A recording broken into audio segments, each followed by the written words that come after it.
Someone interesting, they did ask me what my favourite sort of childhood memory was about playing sport. December 1936. A room inside Fort Belvedere holds one desk, one pen, and one man about to stop being king. Edward VIII lowers his hand to a single sheet of paper. The ink is still wet when he stands up and walks out of the only job he ever held. He is no longer the King of England. But something strange happens next. The crown passes to his younger brother within hours. The keys to Balmoral Castle and Sandringham House do not. Two houses that stand for the monarchy in the public imagination now belong, on paper, to a man who no longer holds the throne. That is not a rumor. It is recorded fact. Balmoral and Sandringham were never Crown Estate property. They were private land, bought by earlier monarchs with their own money and registered in their own names. When Edward stops being king, the title moves to George VI immediately. The deeds stay exactly where they were, in Edward's name. This story starts there because the same legal gap is still open 90 years later. King Charles III owns Balmoral and Sandringham today, inherited from his mother. Nobody knows, with any certainty, what happens to those two houses the next time the crown changes hands. Not the public. Not most royal reporters. This comes down to 5 things.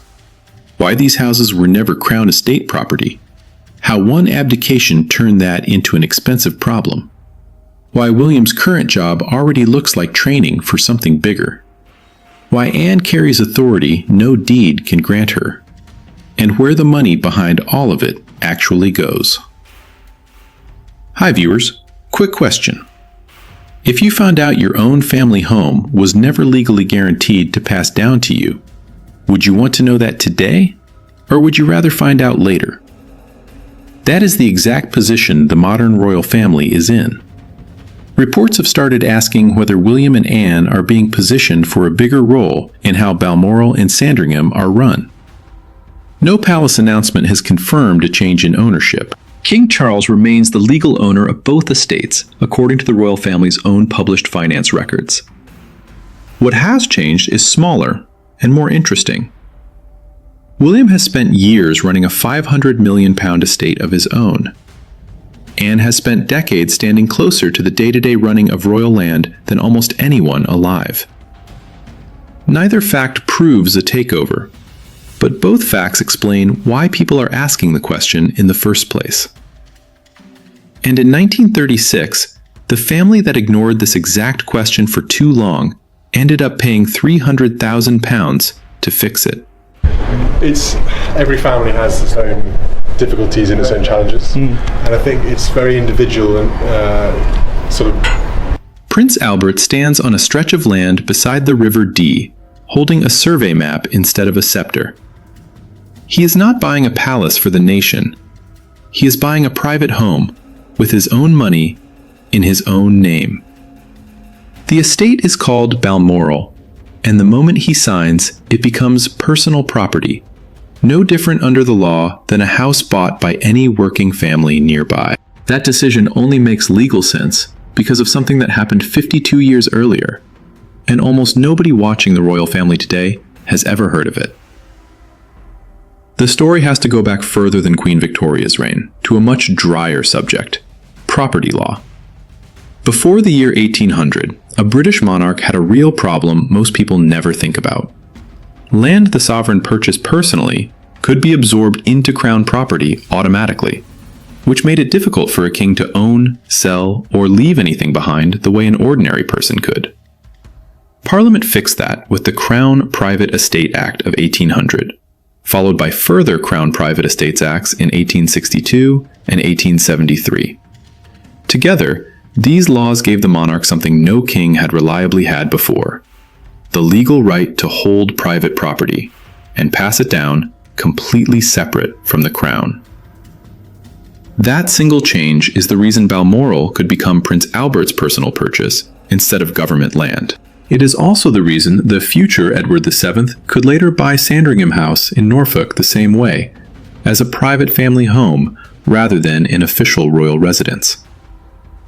4 separate financial worlds exist inside the phrase the royal family because of this, and mixing them up is where most confusion online actually starts. The Crown Estate is run independently, on behalf of the nation, and its profits go straight to the government, not into any royal bank account. Buildings like Buckingham Palace are tied to the sovereign's official role and funded through the Sovereign Grant, a public arrangement approved by Parliament. The Duchy of Cornwall and the Duchy of Lancaster generate private income for specific working members of the family. And then, separate from all 3, there is private property, owned outright, the way Balmoral and Sandringham are owned today by King Charles, the same way they were owned by his mother, and her father before him. The law solved a real problem. A king could finally own something the way any other landowner could. But it created a second problem nobody worked out at the time. Private property does not automatically follow the crown when the crown changes heads. It follows whoever's name is on the deed. In 1936, that second problem stopped being a legal footnote and became a national headache. Late 1936, George VI is king. He has the crown, the title, and the responsibility that comes with both. What he does not have, for months, is clear ownership of the 2 houses most associated with his own family's public image. He can visit Sandringham, he can walk the grounds at Balmoral. He cannot, in the eyes of the law, call either one his own. Edward, now the Duke of Windsor, still holds the deeds.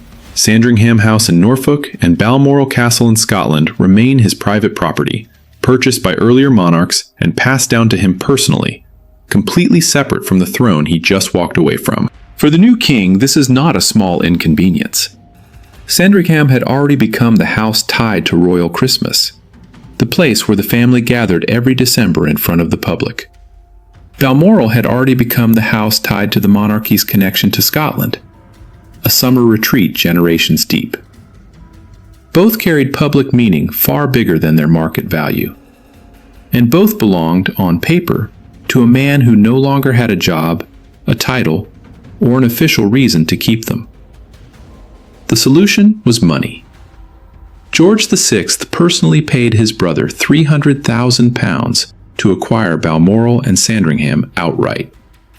Not government funds, not Crown Estate money, a private payment from one brother to another to settle what the law alone could not decide on its own. There were not many people who understood just how broad his interests were and how supportive he was of an astonishingly. No court forced the sale. No statute required it. It happened because the alternative, a king without legal claim to his own family's most symbolic homes, was considered worse.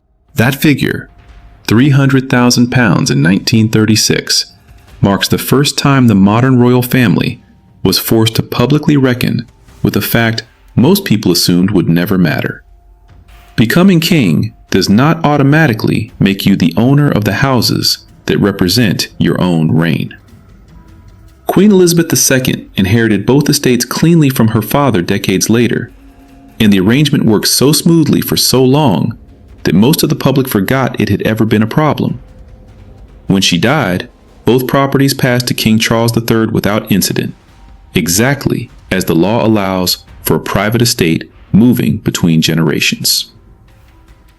But Charles is not the end of this story. He is the middle of it. Prince William is heir to the throne, the same position George VI once held.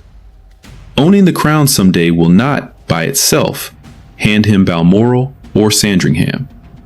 Unless private arrangements exist that have never been made public, the two are still separate questions, exactly the way they were in 1936. History does not repeat by accident here. It repeats because nobody closed the gap the first time.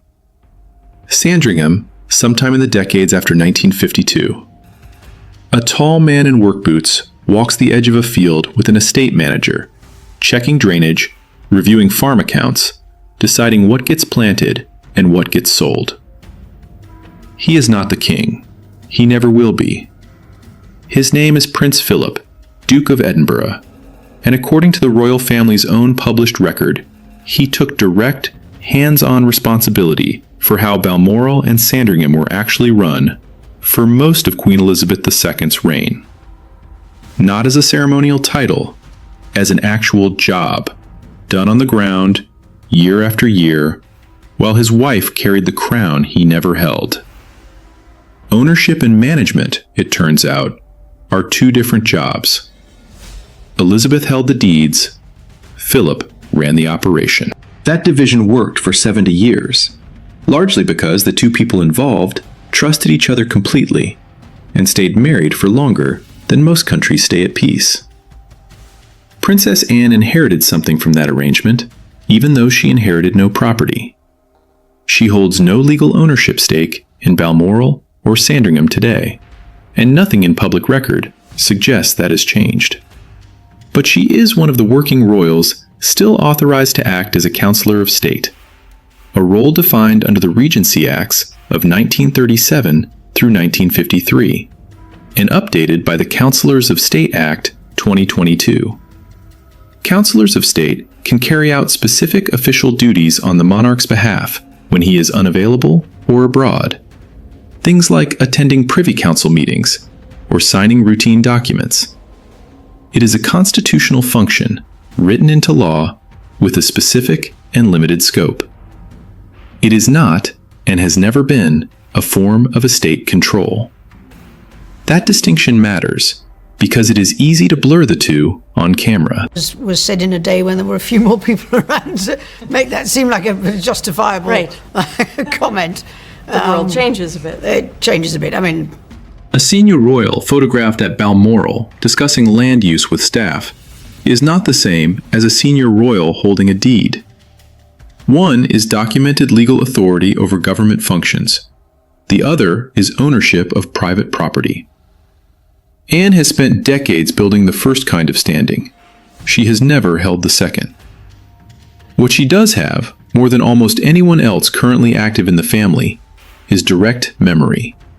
She watched her father manage these two estates for most of her life, from the drainage plans to the tenant disputes. She watched her mother own them without ever needing to explain the difference publicly, because for 70 years, the two roles simply lined up and nobody had to ask. Someone is going to have to ask eventually, and knowing how an estate should run is not the same skill as proving, on paper, who is allowed to run it.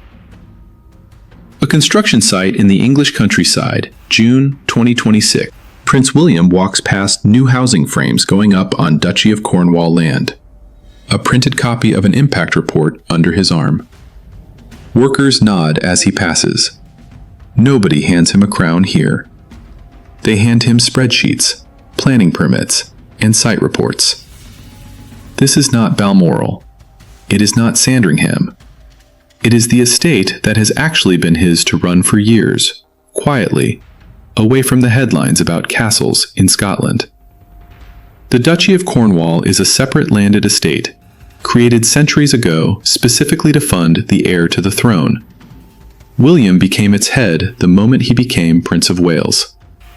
It is not the Crown Estate, and it is not one of his grandmother's private properties, and it is not government land either. It is his own direct responsibility, right now, today, covering tens of thousands of acres across England, from farmland to city apartment blocks. In June 2026, the Duchy published its Integrated Impact Report and announced a new strategy.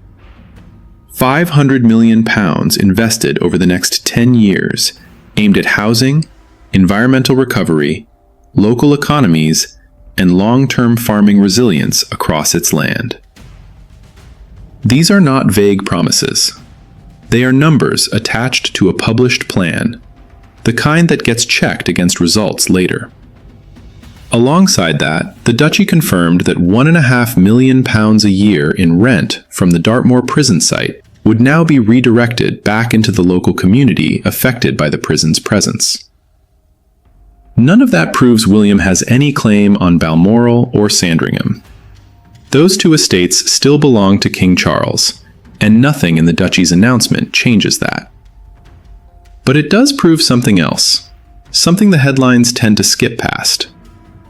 William is no longer a prince waiting to inherit responsibility someday. He is already carrying it, at scale, right now. Housing developments do not build themselves. Farmland does not stay productive without decisions about drainage, crop rotation, and tenant contracts. Conservation projects require balancing public pressure against practical cost, year after year, deal after deal. Public criticism has to be answered, not ignored, every time a decision favors profit over community and the press notices. Every one of those problems is a smaller version of the exact problem whoever eventually manages Balmoral and Sandringham will also have to solve. William spent years learning how to run an estate before anyone seriously asked whether he might run two more. That timing is either a coincidence or it is the most obvious explanation in the entire story, and nobody in the family has said which. What William has is preparation. What he does not have, and has never publicly been given, is the deed. She's an inspirational woman to look up to, obviously to this day, and going forward and things. It is, it's a wonderful family. The members who I've met have achieved a lot, and very inspirational. A phone rings inside a press office at Buckingham Palace. A reporter reads a headline out loud and asks if any of it is true. The answer that comes back is short, careful, and confirms nothing. It never does. Palace press officers are trained to give exactly this kind of answer to speculation. And that single, practiced non-answer is the entire proof behind half the claims currently spreading online about who really controls Balmoral and Sandringham. Here is what is actually confirmed in writing by the royal family's own published finance records. King Charles III owns both estates. He inherited them from Queen Elizabeth II, who inherited them from her father, George VI, following the same private property rules that forced his brother to sell them back in 1936. There is no public deed transfer showing William as an owner. There is no public record naming Anne as a controller. There is no statement from Tom Parker Bowles, from Laura Lopez, or from Queen Camilla herself confirming that anyone in the family is angry about anything. What does exist is a detail most coverage skips entirely. Balmoral is not simply owned the way a house is owned.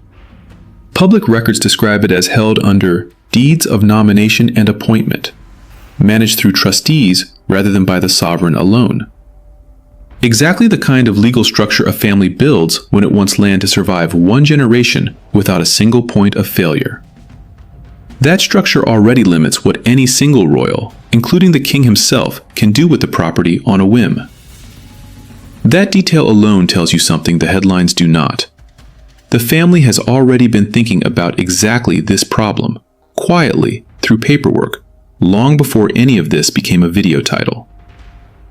So what could taking control reasonably mean if nothing is actually transferred? It could mean more consultation before major decisions about land use or tenants. It could mean William being walked through financial and environmental planning years ahead of any succession, the same way George VI was never walked through anything and paid for it later. It could mean Anne offering the kind of institutional memory no accountant or land agent can replace. None of that requires a headline. None of it requires anyone losing anything. It requires exactly what large estates always require behind closed doors: preparation, long before it becomes necessary. The public sees photographs. The institution sees trustees, deeds, and a very old lesson about what happens when nobody prepares in time. And 90 years after money settled one property dispute inside this family, a much smaller property, far from Scotland, was already showing exactly how that kind of quiet preparation looks in practice. A search bar. Someone types in a Wiltshire address and hits enter on the UK Land Registry website. The names that come back are not the name most people expected. Not Camilla. Two men instead. Her son-in-law and a financier most of the public has never heard of. Within days, the story is everywhere. The Queen has quietly given away her own house. The house is Ray Mill House in the village of Laycock, Camilla's private country home since 1996, bought for £850,000 after her divorce from Andrew Parker Bowles. She lived there for years before her marriage to Charles. Her daughter Laura hosted a wedding reception on the grounds in 2006. After Queen Elizabeth II died in 2022, Camilla reportedly returned there for a quiet week away from the cameras before the funeral. In early 2026, land registry filings showed the property newly registered to Harry Lopes, Camilla's son-in-law, and Jake Irwin, a financier, understood to represent Laura Lopes and Tom Parker Bowles. Several outlets ran with the story as a quiet handover of a beloved family home, the kind of headline built to make readers assume Camilla had simply given it away. Then, a fuller picture followed. According to later reporting, Lopez and Irwin hold the legal title only as trustees. They are not the beneficial owners. Ray Mill sits inside a trust, and the person who actually owns, controls, and benefits from it, under that structure, remains Camilla, exactly as she always had. This is not a scandal, it is estate planning, the exact kind of arrangement wealth advisors recommend to keep a property inside a family smoothly, without a repeat of the very problem that cost George VI £300,000 in 1936. Around the same time, King Charles bought the neighboring property along the same private lane for several £1,000,000 using his own funds, extending his and Camilla's footprint in the same small corner of Wiltshire, rather than shrinking it. Balmoral and Sandringham sit inside their own version of exactly this kind of structure. Deeds of nomination and appointment, instead of a family trust, but the underlying idea is identical. Property that matters to a family does not survive a generation by accident. It survives because someone, quietly, arranges the paperwork years before anyone needs to ask who actually owns it. If an £850,000 cottage in Wiltshire needed 2 trustees and a careful legal structure to pass safely through one family, the far larger question hanging over Balmoral and Sandringham was never really about affection. It was about money moving in directions the public rarely gets to see at all. Wind turbines stand in rows across the North Sea, blades turning above water that legally belongs to nobody the public would guess.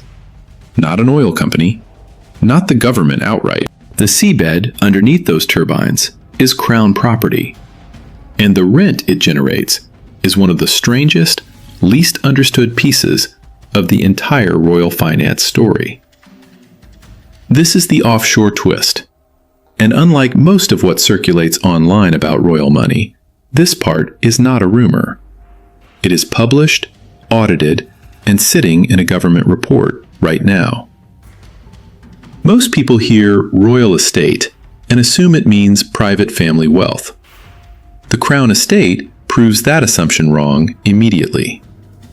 It is a vast portfolio of land, coastline, and seabed rights, managed independently of the king by its own board.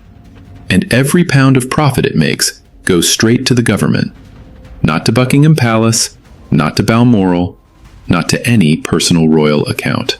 In the 2025 to 2026 financial year alone, the Crown Estate delivered £500 million in profit to the UK Treasury, bringing its total contribution over the past 10 years to roughly £5 billion. Money spent on hospitals, schools, and roads, not on royal households. Here is where the money actually touches the royal family, and it is more complicated than a single check. Under the Sovereign Grant Act, the government funds the monarchy using a formula tied to a percentage of Crown estate profits from 2 years earlier. That percentage was cut from 25% down to 12% in 2024, specifically because offshore wind income was expected to push Crown estate profits sharply higher. And the trustees wanted to avoid handing the family an inflated windfall.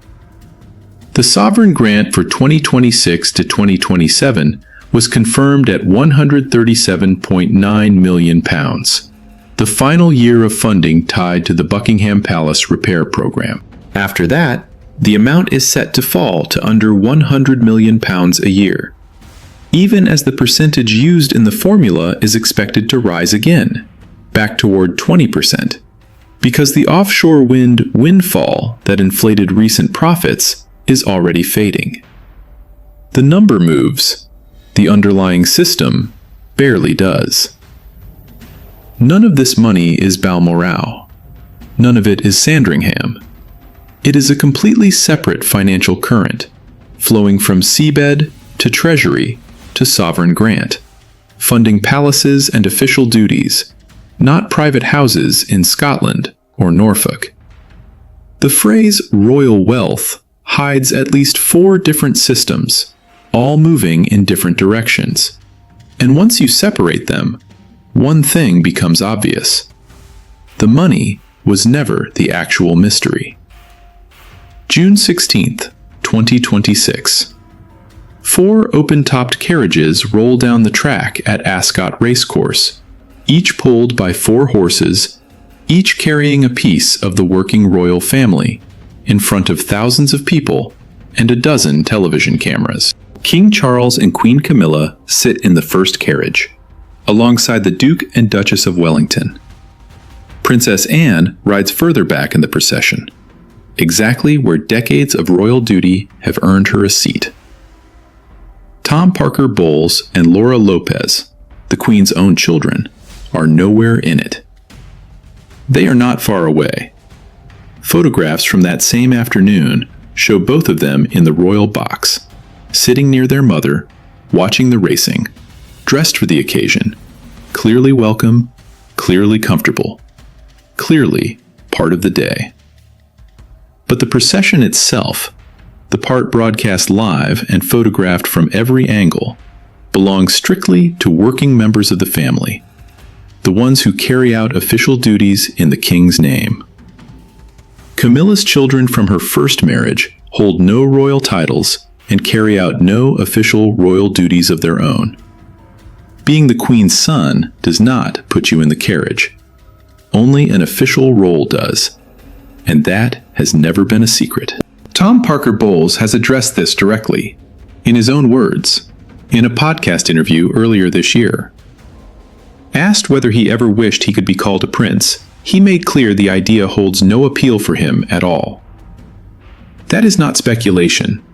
That is Camilla's own son, on the record, describing his own position in his own words.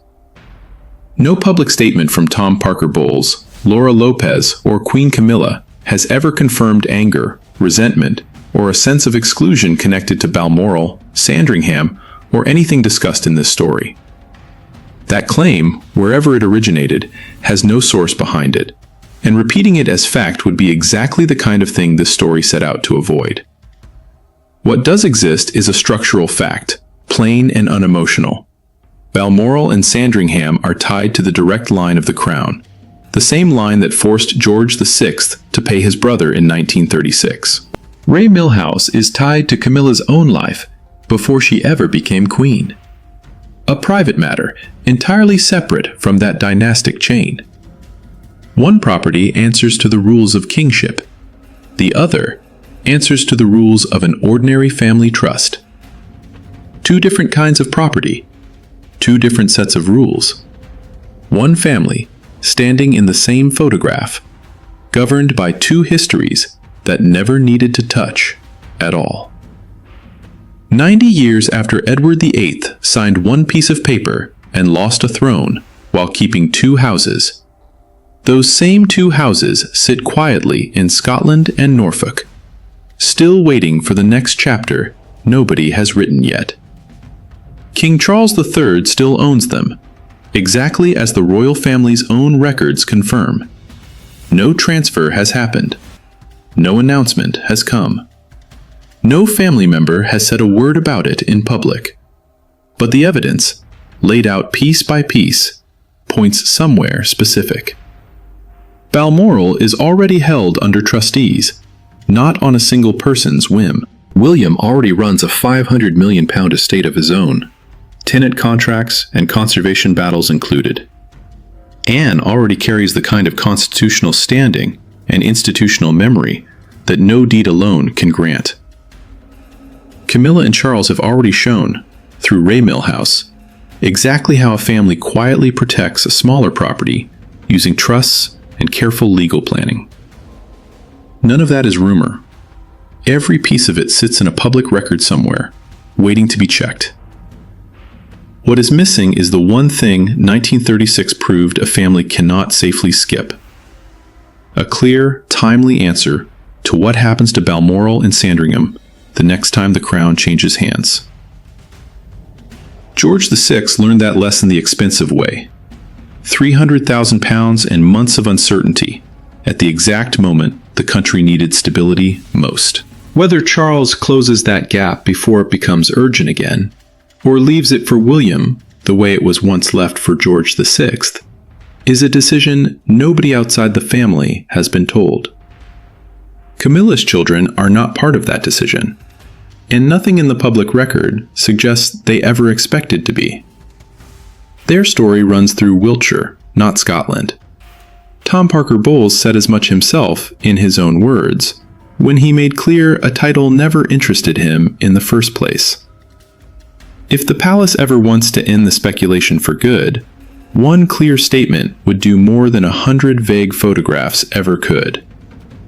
Until that happens, say what you'd want to see happen instead in the comments below.